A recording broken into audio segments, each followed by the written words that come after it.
اهلا بيكم، انا مصطفى داوود وانتوا دلوقتي بتسمعوا ما لا يخبرونك عن التسويق، البودكاست اللي بيدردش معاك في الحاجات اللي ممكن ما تكونش انت عارفها عن الماركتينج، والحاجات اللي احنا حابين نعرف عنها اكتر مع ضيوف مميزين جدا شاطرين جدا في مجالهم وبيجاوبوا على اسئلتكم وانتوا بالذات.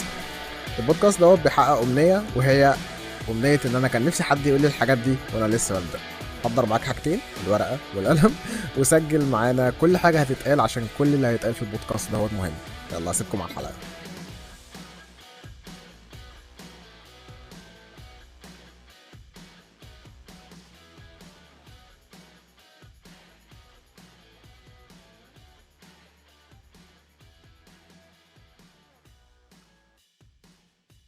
اهلا بيكم في حلقه جديده من بودكاست ما لا يخبرونك عن التسويق، بودكاست اللي بيقول لك الحاجات اللي انت ما تعرفهاش عن الماركتنج. حلقه جديده، ديبيت جديد، خناقه جديده، وعركه جديده. ضيف الحلقه العزيز سلمى. اهلا حسب سلمى. صديقة البودكاست. صديقة البرنامج. صديقة البرنامج. سلمى يعني سلمى كانت معانا قبل كده في الحلقة بتاعة محو الأمية المالية. ولكن الحلقة النهاردة is extremely different، ومش هنتكلم فيها عن الكونتنت، ولكن هنتكلم فيها عن البيرسونال براندنج. وكل واحد فينا he has a hill to die for. كل واحد فينا واقف على التلة اللي هيموت عليها. ناو، مين هيخرج فينا منتصر؟ محدش هيخرج منتصر، محدش بيخرج من النقاشات دي منتصر. ما تدورش على النصر هنا، بس دور على التيك كويس.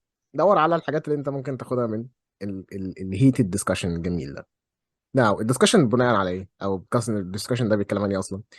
والله الحدوته والحكايه كلها بتتكلم عن البيرسونال براندنج.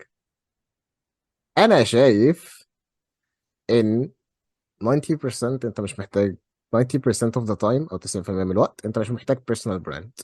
واكشولي معظم الناس اللي انا بشوفهم عاملين بيرسونال براند they're absolutely low quality، او بيأوتبوتوا حاجات جينيريك، او شغلهم مش قد كده، او I've been in the industry for a while now مش كلهم. كذا حد من الضيوف اللي كانوا في البودكاست ده هو عندهم بيرسونال براندنج. عمر زيدان، رندا معتز، اروى عصام. ناس بدأت وعندها البيرسونال براند، بس مثلا أروى ورندا they have a business or a front that is not strictly a personal brand. وعمر زيدان بيصيح على تويتر. his personal brand is الصياح على تويتر، و I love it. بس يعني he doesn't yell about marketing، ما بيكتبش marketing blogs على تويتر، بيكتب عن الشعر. ف his personal brand doesn't count. بس when it comes to personal brand انا شايف ان انت مش محتاج فعلا تضيع وقتك فيها، الا لو انت عندك وقت تضيعه. now my وجهة نظري مختلفة عن وجهة نظر بتاعت سلمى، وده الدiscussion بتاع النهارده. هل انت فعلا محتاج بيرسونال براند؟ محتاج احتمال اه طبعا. احتمال لا. احتمال اه 100%. احتمال لا. يعني طيب خلينا نتكلم في الموضوع ده مثلا. ليه انت شايف ان الشخص يكون محتاج بيرسونال براند؟ ماشي. اصلا انت لو مش بتعمل personal brand فانت اصلا عندك personal brand in general.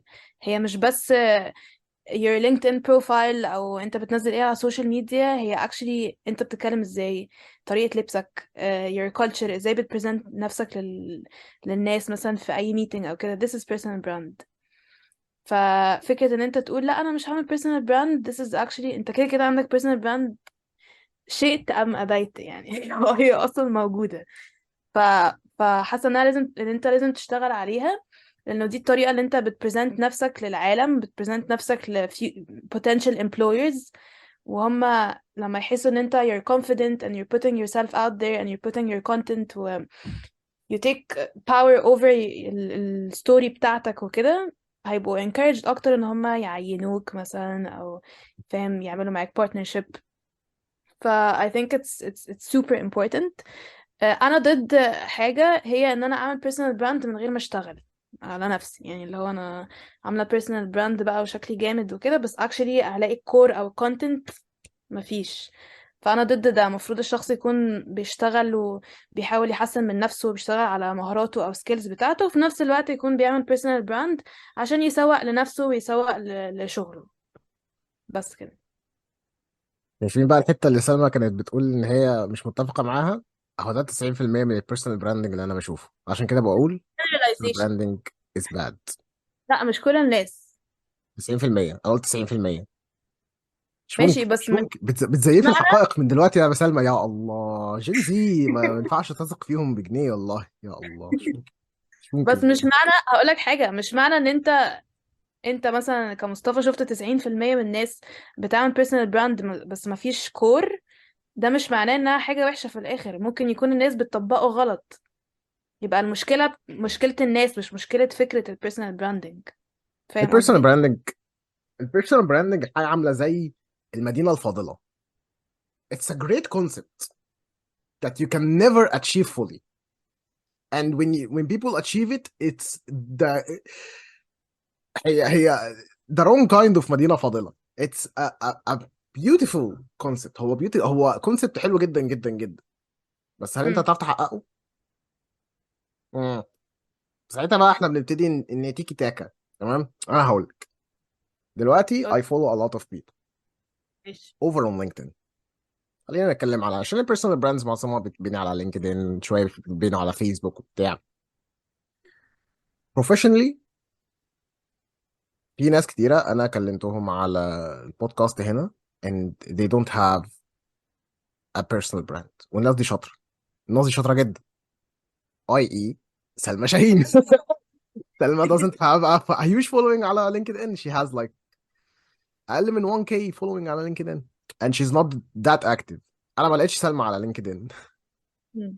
يعني I found سلمى عشان I've kept up with Thunder.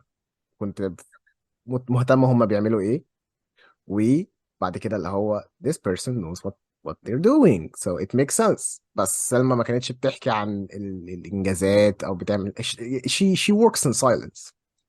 واللي انا شايفه من البيرسونال براندز هي حاجه من الاثنين: someone who outputs extremely generic content or extremely generic advices that doesn't lead to anywhere. بس people cheer and yell. ناس بتهلل عشان الشخص دوت بيأوتبوت generic content. انا كان ممكن الاقيه في بلوج مكتوبه من 10 سنين فاتوا. ناو هل النصيحه وحشه؟ لا، النصيحه مش وحشه، بس it's extremely generic. يعني بامانه يعني انا مش شايف ان حد بجنيه ممكن يستفاد بالبتاع دي. ومعظم الناس اللي بتهلل معظمها اصلا برجع وبلاقيهم في نفس المكان. ما فيش بروجرس واضح. فانا مشكلتي اوكي. مع البيرسونال براندنج حاجه ان it takes time and it takes work، والناس ما عندهاش energy. that's the play بقى. انت عشان تبني بيرسونال براند جامده محتاج energy، وانت الانرجي بتاعتك يا هتروح في الشغل وانت بتعمل حاجه جامده في الشغل، يا هتروح في البيرسونال براند بتاعتك. when you try to balance ما بين الشغل وما بين البيرسونال براند you have baked this and you have baked this and you're left with nothing. عارف انت المثل اللي بيقول لك رجع بخفي حنين؟ اهو ده بالظبط. عارفه المثل ده صح؟ لا. طيب. اه يعني رجع بايده فاضيه. رجع اوكي. بايده فاضيه. ففي الاخر it takes time و it takes work. يعني مثلا البودكاست عندك، انا باخد فترات بغيب فيها لان I have a full time job that is exhausting و I need to do well in my job. ف اوكي. it takes time to output high quality content, it takes time to do research, it takes time to do a lot of things. Now انت ممكن تعمل الحاجات دي، بس يعني انت محتاج تبقى تنين عشان تعرف تلاقي البالانس الصح ما بين ان انت تعمل شغلك كويس وفي نفس الوقت تعمل البيرسونال براند بتاعتك كويس. مم. People usually take one side and leave the other. دي مشكلتي مع البيرسونال براندنج. ناو هل انا شايف ان البيرسونال براندنج حاجه وحشه؟ لا، مش شايف ان هي حاجه وحشه. انا شايف ان البيرسونال براندنج حاجه كويسه جدا جدا جدا جدا and it can benefit you. Yes, it can benefit you. بس سؤالي هو، هل انت هتعرف مم. تمانج الاثنين مع بعض؟ معظم الناس اللي انا شفتهم ونجحوا البيرسونال براندنج بتاعهم كان يعني مثلا كان قوي وبعد كده وقفوه ليه؟ لان الحياه شغلتهم بطبيعه الحال. فده كان في فيديو كنت بشوفه سي او بيك هولاند، كانت بتتكلم ان مفيش حد من الاس دي ارز السيل ديفلوبمنت ريبريزنتيف بتوعها عنده بيرسونال براندنج، ومفيش حد هي عينته عنده بيرسونال براندنج الا وما جابش الكوتا بتاعته. اماني الكوتا اللي هي النمبر اوف سيلز اللي هو محتاج يحققها بير مانث. التارجت بتاعه يعني. يس، فهي كانت بتتكلم ان البيرسونال براند حاجه مش وحشه، مم. بس ما بيساعدكش تحقق اهدافك. ودي النقطه بقى التانيه، ان هل البيرسونال براند بتاعتك بتساعدك تحقق اهدافك؟ يعني هل انا في الاخر اقدر احول البيرسونال براندنج بتاعتي لسيلز؟ ده سؤال تاني ممكن. خالص. يس ممكن. it definitely ممكن، بس it will definitely take time. Now في a lot of successful examples of people who built their personal brand ونجحوا كتير. ما not to put anyone under the spot، بس مثلا محمد عمر اعلانجي. مم. the dude is amazing. the dude is my mentor. اعلانجي كان حاجة جميلة جدا، بس he had to stop it عشان هو محتاج يركز على حاجات تانية في حياته. makes sense. but personal brand أنا شايف إن هي it's a high maintenance a very very high maintenance project that you just it doesn't operate on its own. يعني مثلا أنا ممكن أكون اشتغلت في شركة، حققت تارجتس، حققت مبيعات، حققت عملت ماركتنج كامبينز، و this lives forever. بس لما انت بتختفي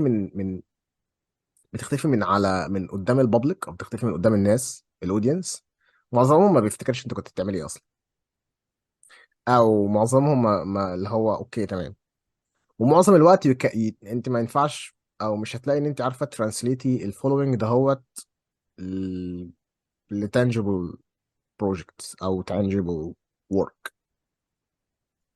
فا I find البيرسونال براندنج، عشان كده انا شخصيا مش شغال عليها دلوقتي. نعم هشتغل عليها بعدين بس مش دلوقتي، مش ما عنديش وقت. مم. انا شايف ان هي حاجه مش لازم تكون موجوده في الشخص، غير لو الشخص ده هو عنده الطاقه الكافيه ان هو يمنتين البتاع دي. يعني it's a long term project. It will take years. It will take absolutely years to build a personal brand. وعشان ترجع اي نوع من انواع الار واي. ومعظم الناس they give up بعد 3 6 شهور. معظم البودكاست بتقعد 10 حلقات وبعد كده بتختفي طبيعة الحال. الناس بتزهق، ما نفسهم بيتقطع. اوكي. وبالتالي انا شايف ان دي the biggest issue with personal branding. هي مش البيرسونال براندنج نفسه، it's a nice concept، بس زي ما قلت لك هو عامل زي بالظبط المدينة الفاضلة. it exists somewhere، مم. حتى لو في خيالي بس it exists. بس when you look at it as real life examples you'll find them low. او مش you'll find them low، you'll find them few. الناس اللي هي بنت personal brand وفي نفس الوقت كويسين. لان زي ما قلت لك there is a lot of generic content. وانا ممكن اصحى الصبح output the most generic content you have ever seen على البودكاست ده، و people will think that I'm outputting good content, and this sucks.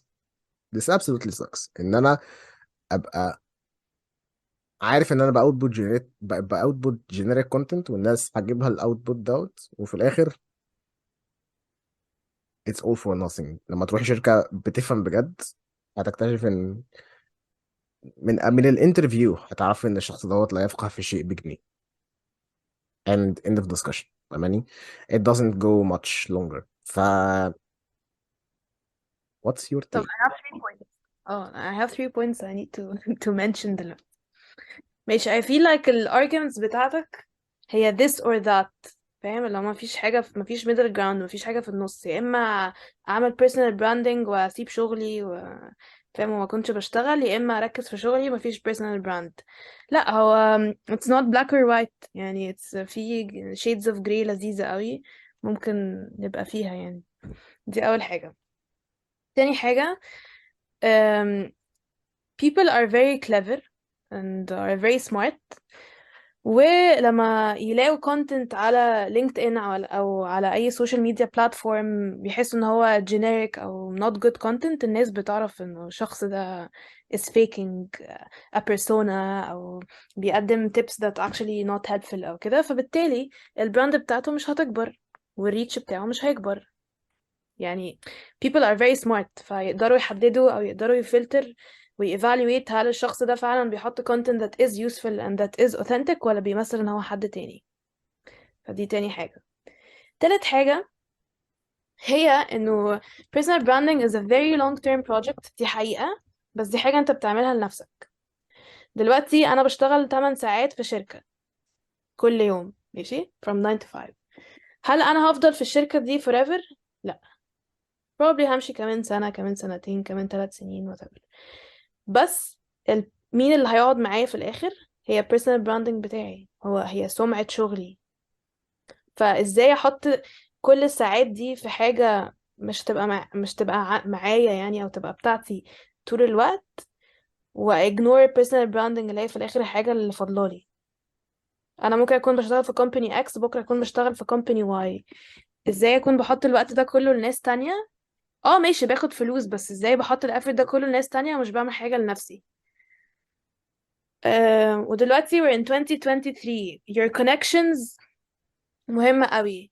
يعني خلينا متفقين ان انا عشان اجت a job او كده، طبعا it's super important ان انا يكون عندي ال experience او ال qualifications، لان في interview وفي حاجات كتير قوي. بس برضو ايه اللي هيخليني اجت this interview؟ ال connections بتاعتي. والناس زي ما قلت بتنسى يعني بتنسى ان هما مثلا قابلوك في event او مثلا كانوا معاك في الجامعة او كده. بس انت لما تكون constantly بتبوست على social media، هما طول الوقت هيكونوا فاكرين مصطفى. مصطفى بيعمل بودكاست، مصطفى بيعرف يعمل editing. فأي حد at any point محتاج ان هو يهاير مثلا a position related بحاجة انت بتعملها، اول حد هيفكروا فيه هو انت. فانت بالعكس انت كده بتخلق لنفسك opportunities اكتر. وقولي برضو what's your take. Okay, الكرة في ملعبك دلوقتي. now for the shades of grays. هم. انا ما قلتش ان هو يا كده يا كده، بس from personal experience ومن الناس اللي أنا اتكلمت معاهم، maintaining a personal brand وانك تoutput high value of high value content طول الوقت، بجانب انك تكوني output high value work for a company is extremely hard, extremely hard. And if not managed correctly, it ends up half baking this and half baking this. So this is my issue. My issue مش ان انت ما تنفعش تعمل. My issue انك في الاخر خالص لما تيجي تبص عليها، انت لا بتعمل شغلك كويس ولا بتعمل البيرسونال براندنج بتاعك كويس. It's half baking all يعني half baking everything, which is like no. مصطفى this is an آه. assumption. لو حد بيعرف يعمل تايم مانجمنت كويس وعندك تولز كتير قوي، يعني انت لو عندك فكرة عايز تنزلها بس مثلا مش بتعرف تكتب او بتاخد وقت في الكتابة، عندك تشات جي بي تي for example. if you want to write a post وعايز تنزل ديزاين في كانفا، في حاجات كتير قوي ممكن تسهل لك ان انت تكريت كونتنت على لينكد ان او على اي social media platform. you can create posts مثلا من قبليها and you have the feature بتاعت ان انت تسكادجول the post، مثلا هو ينزل في وقت معين في يوم معين. فمش لازم مثلا تقعد instantly اللي هو انا عايزه انزل دلوقتي اقعد الساعه 12 بالليل، لا عادي. ممكن في الويكند for example ابلان الايديز اللي انا عايزه انزلها، ومن قبليها ابقى محضره اصلا الكونتنت بتاعي. فلا، لو حد عايز يعمل حاجه هيعملها. it's not that hard يعني. واحنا بنحط كل 8 ساعات كل يوم لشركات تانية، او مش شركات قصدي، يعني البيزنسز اللي احنا بنشتغل فيها. ف why not تحط ساعة او ساعتين لنفسك تشتغل على personal branding بتاعك؟ لا I think it's super important. كل اللي انت ده حلو، كل اللي انت قلتيه ده حلو فعلا. انا كنت بقول كده لنفسي، كل الناس كانت بتقول كده، بس في الاخر it ties down to the same concept بتاع this is المدينة الفاضلة، ان انا هشتغل ساعتين بس لنفسي في اليوم بس.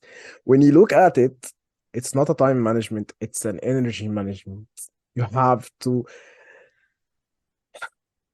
be good at your job and to have high level of maintenance للبيرسونال براند بتاعتك. I have been there, done that. فاهماني? It's not just assumptions. I've talked to people who have personal brands and I've noticed how people act when they have a personal brand versus when they have a personal brand on a job. It gets much more hectic when you have two big projects. التولز اللي انت قلتيها دي حلوة وجميلة وكل حاجة، بس when you look at it you run out of energy more than you run out of time. الناس فاكرة ان احنا ماشيين، يعني انا الكونسبت ساعتين لنفسي و8 ساعات للشغل ده I know it. I've been saying this for myself for يعني انا كنت، بصي يعني انا كنت ببيع الميه في حاره السقايين. يعني it's not an energy, it's not a time management issues. جربت كل حاجه. it's energy. انا شخص كرييتيف، انا باوتبوت كونتنت. تخيلي ما يبقاش عندك الانرجي انك تاوتبوتي كونتنت كويس. هتلاقي في الاخر إن الشغل او having to maintain شغلانه، وانك تحاولي ان انت يعني تبقي شاطره في شغلك، بياخد منك كل الطاقة أو 90% من الطاقة، والباقي من الطاقة بتاعتك is enough to make you operate حياتك بس. Having a personal brand requires you إنك تعرفي إزاي توزعي الطاقة بتاعتك ما بين الشغل. ال أنا شايف إن you can have a personal brand، بس الشغل لازم يكون مساعد. لو الشغل مش مساعد انسي البيرسونال براند. نقطة من أول السطر. نقطة من أول السطر. لو أنت الشغل بتاعك ضغطك يعني و- ومسبب لك أزمة، بيرسونال براند عمرها ما هتيجي، لان الشغل هيفضل دايما عائق. الشغل بتاعك دايما هيفضل عائق. ودي اللي انا بشوفها بقى في الناس، ان بيبقى الشغل ضاغطهم فهم مش عارفين يبتدوا على البيرسونال براندنج. فانت محتاجه ان انت يكون في بالانس ما بين الشغل، ان هو يكون عارفه انت المثل اللي بيقول لك هناك اسابيع تحدث فيها سنين وهناك سنين تحدث فيها اسابيع. ده الشغل. مم. بس انا محتاج يبقى عندي النايس بالانس ما بين ان انا ابقى شغال بمثلا 70% كاباسيتي، يبقى معايا 30% كاباسيتي للبيرسونال براند بتاعتي اشتغل عليها زي ما انا عايز. This doesn't happen. Job is always hectic. It's always draining you. فدي مشكلتي مع الكلام اللي انت كنت بتقوليه دلوقتي. It's good. It's good. It's text. عارفه انت اللي هو it's textbook good. بس you start executing and it all starts falling apart. عشان I've been there done that. trial and error Now, process.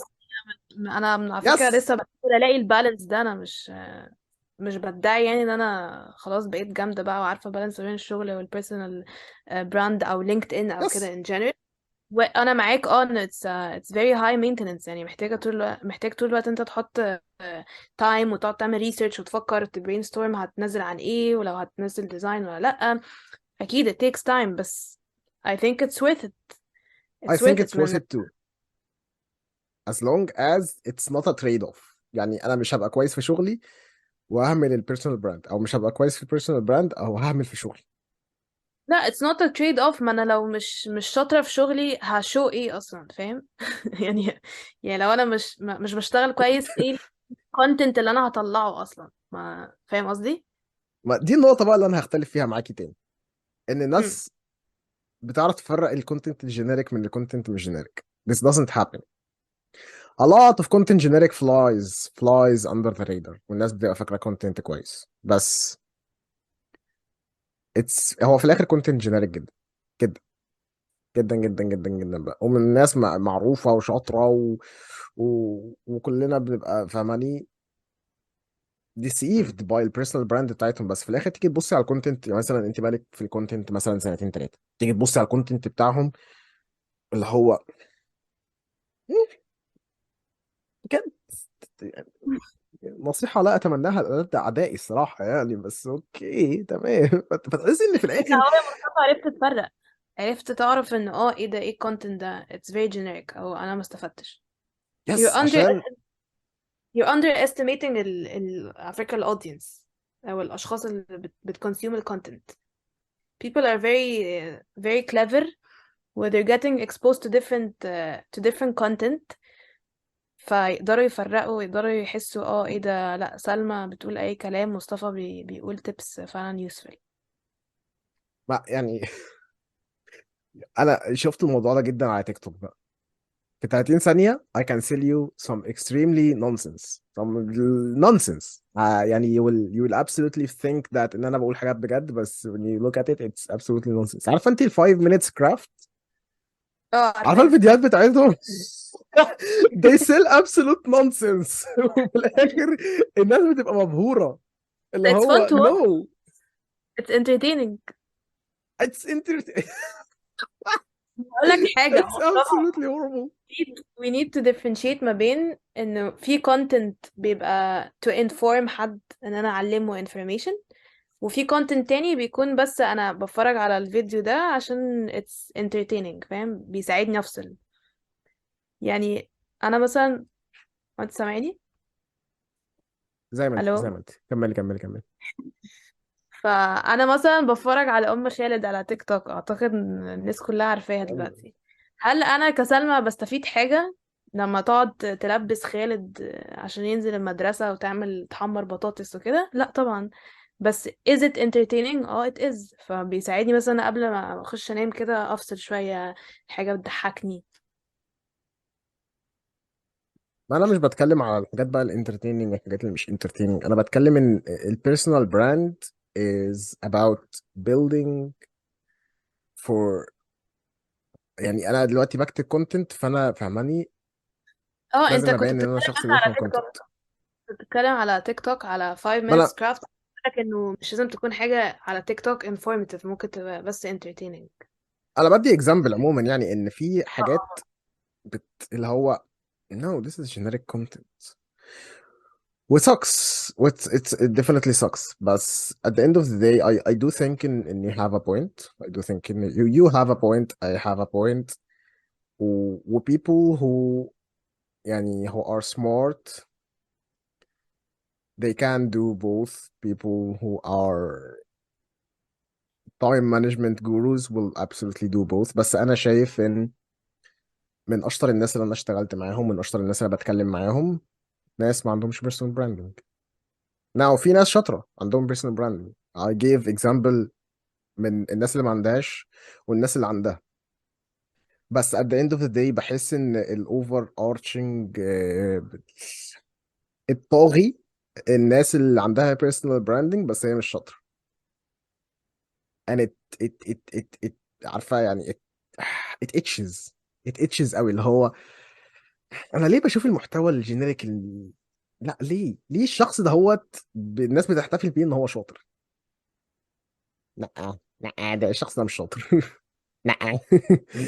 فانا عندي مشكله مع مش البيرسونال براندنج، ولكن انا عندي مشكله مع كونسيبت البيرسونال براندنج كالمدينه الفاضله. it's great in concept.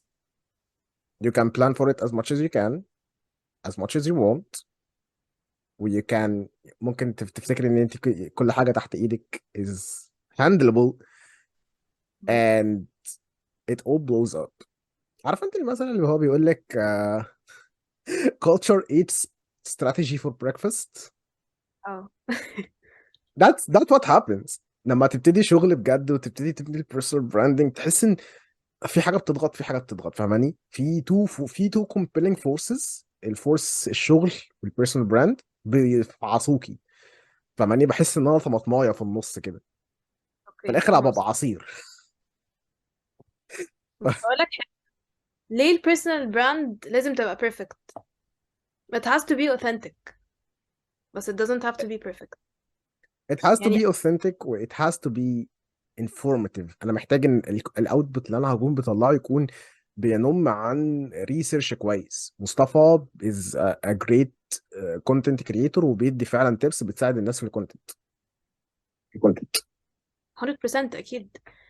بس في نفس الوقت الناس اللي هي انا بشوف البيرسونال براندز بتاعتهم حلوة، هي الناس اللي بتكون authentic، اللي هو ممكن يطلعوا عادي ويتكلموا على failure مثلا او حاجة حصلت لهم، هم ما project مثلا فشل او ما نجحوش فيه او كده. مش لازم اكون طول الوقت perfect، ويا جماعة بصوا انا جامدة ازاي وانا بشتغل فين وخدت معرفش certificate ايه وكده. I think it's all about telling your story. telling your story في حدود ال professional life بتاعتك. فأكيد we're not perfect وأكيد كلنا عندنا failures. I think personal brand is all about saying your story to the world. عشان انت لو ما قلتش الستوري بتاعتك للعالم، في حد تاني هياخد الناريتيف بتاعك. فاهم قصدي؟ فليه يعني انت لو ما اشتغلتش على البيرسونال براند بتاعتك، انت كده كده عندك بيرسونال براند.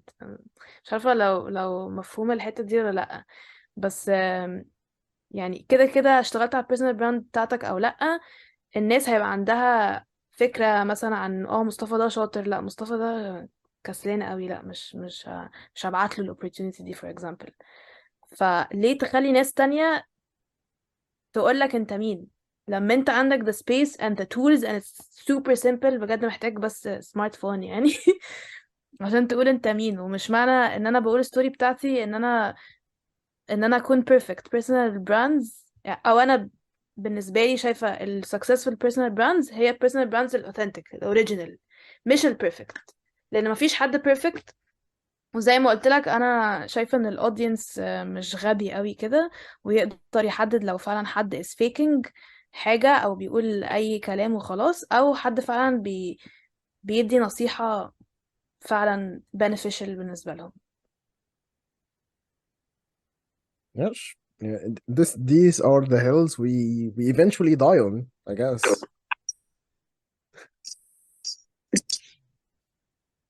But we'll definitely يعني check in like 1 year from now to see where it all went. ماشي. ده We'll عامة. bring in the people بقى اللي احنا كنا بنتكلم عنهم هو مش موجودين دلوقتي، وقلنا هل بنوا البيرسونال براندز بتاعتهم ولا لا. بس I definitely think in having a personal brand is important. It's just finding the right balance is much much more important. of course كده كده. And on that note wow يعني النقاش ما احتدش للدرجة. Where are the pitchforks؟ فين البيتشفوركس؟ فين التورشز بتاعتنا والبيتشفوركس فين this is not this is not what I imagined. I want a refund now. بس on that note يعني لأي حد بيحاول يبني personal brand من فضلك جرب. ما تاخدش كلامي، ما تاخدش كلام سلمى، خش جرب بنفسك، عيش حياتك، شوف بالظبط. بنفسك ايه اللي بيشتغل بالنسبة لك. انا من وجهة نظري في حاجات ممكن تشتغل وممكن تشتغلش. من وجهة نظر سلمى في حاجات ممكن تشتغل وممكن تشتغلش. من وجهة نظرك انت ممكن الحاجات لا تشتغل معاك ولا تشتغل معايا لا تشتغل مع سلمى ولا تشتغل معايا تشتغل معاك. Who knows? Give it a try. You'll not مش هتخسر حاجة. At the end of the day مش هتخسر حاجة. بس on that note do you have any final words؟ انا اول مره هاجري معاك دلوقتي في الحلقه ان ان فعلا كل اتفقنا على اننا نتفق. ان فعلا كل حد بيبقى عنده experience مختلفه عن التاني.